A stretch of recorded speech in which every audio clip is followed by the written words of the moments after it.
Time for us to crunch all of these stories. But before we do that, of course, we would welcome Charles Fakroha on board. Good morning to you, Charles.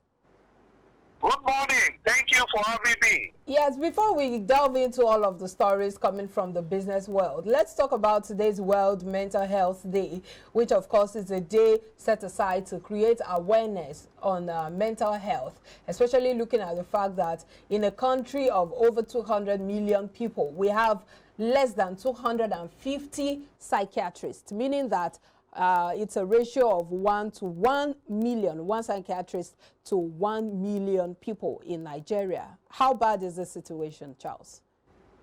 Yes, it's a really bad situation that, but most importantly, people are not even aware of what is even mental health. Mental health is not simply the absence of mental illness. You know, okay, I'm not mad. I don't go to the dustbin. No. Each and every one of us, we have mental health. But we are not mentally ill. There are two different things. But today is a special day to create that awareness about mental health.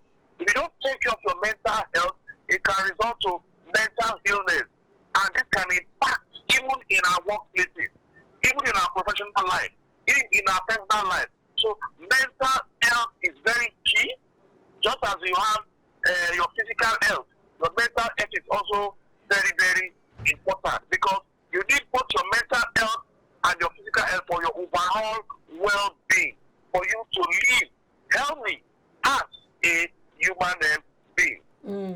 And let's hope that things will get better, especially considering the stigmatism or the stigmatization that follows, that statement of one going to see a psychiatrist. It's really a terrible situation, and enlightenment, a lot of sensitization still needs to be done in that regard. But let's not dwell too much on that. We have to look at some of the stories coming from the business world. This is saying that Nigeria depended on foreign borrowing to boost its capital importation. That's about $1.2 billion in the first 6 months of 2023. That's according to the Nigeria Bureau of Statistics, NBS. What are your thoughts on this? Well, again, that is not a surprise coming from the NBS. We have noted that the NBS always come up with facts and figures, and of course, being a government agency, coming up with this kind of figures, yes, one will want to agree with them. But again, you don't even need to look at their figures. It is very glaring, practically. We are seeing the state government, even the federal government, they complain of no funds to execute certain projects. But not that the government is not coming out openly to let Nigerians aware of the current state of our finances. So, yes, that news coming from NBS is a fact. But I think the issue now is what can we do to stem that trend? It is not just for this fact to come. What are the things we need to do? And we have to take a drastic measure. First of all, reduce government expenditure. That is very key. Because there are two ways to the equation. Increase your revenue so that you stop all this borrowing. Then reduce your expenses. So I think that is what we need to do now. Government need to cut down on its expenses. I mean, there is no point why the National Assembly members cannot cut down all the allowances by 50%, why the presidency and the executive cannot cut down their expenses, their overhead by 50%. You know, Charles, many times, okay, sorry to button, many times when we talk about government, a lot of attention goes to the federal government, the government at the center. But this report shows that 28 states, that's out of 36, 28 states failed to attract any FDI in the time under review. That's between January and June. So apparently it's not just about the central government, but also those at the sub-national levels. Yes, I agree with you 100%. 100%, because I've always mentioned it that all these borrowings we are doing is not only federal government. State government is involved, and of course, local government are also involved. And that's why NBS is giving us these statistics. Now, you you have just seen from your intro that 28 states fail to attract foreign direct investment. What is the reason? So some of these states are technically insolvent. They are not viable.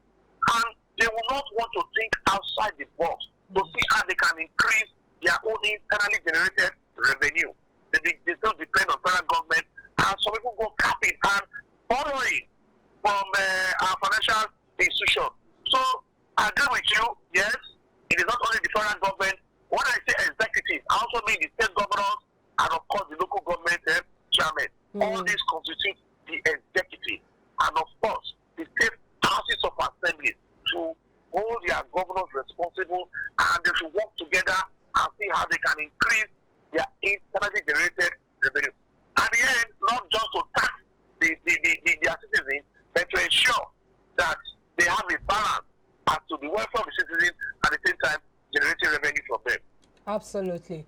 Well, the federal government, through the Association of Power Generation Companies, is saying that they have increased the power capacity of the national grid from 13,000 megawatts recorded a few years ago to about 14,000 megawatts. Although a research or a little research that was done revealed that the capacity, generating capacity, was still at about 4,000 megawatts. That's according to the records of checking the records of the Nigerian electricity system operator, and that's a meager 4,800 compared to the 14,000 megawatts that this report claims that the federal government has increased the capacity to.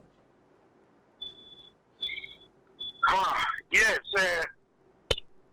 you can see that again. This is a little bit of technicalities. Yes, we are being told that our electricity capacity has been increased, or generation capacity has been increased to 14,000 megawatts. There is no problem with that. That is fine. But from what we have seen, the grid keeps collapsing on a daily basis.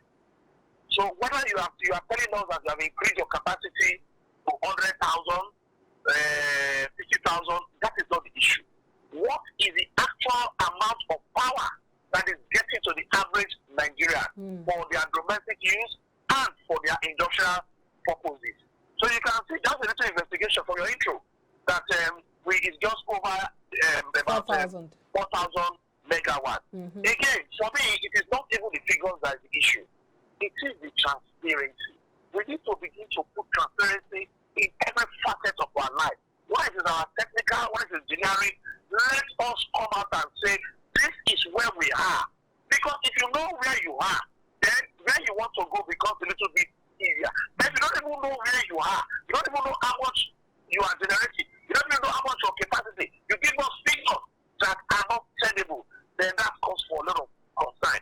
It means there is an issue of income, capacity, incompetence on the part of these power engineers. And again, for me, it's an indictment on the power ministry, it's an indictment on all the power generation, transmission, that ecosystem. It's an indictment on the Nigerian Energy Regulatory Commission, because we need to have the correct statistics as to what we can generate, what is our capacity, and let the average Nigerian see it in terms of the power he gets for his domestic and industrial usage.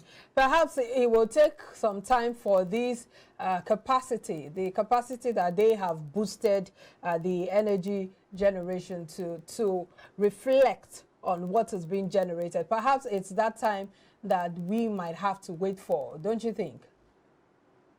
Yes, I agree with that. But again, you see, you should tell us what is your capacity now.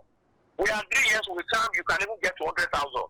But for now, what is the capacity? What is being generated? What is being transmitted? So that we begin to reason with the authority and say, okay, this is where they are going. Then after now, this is the amount we are generating.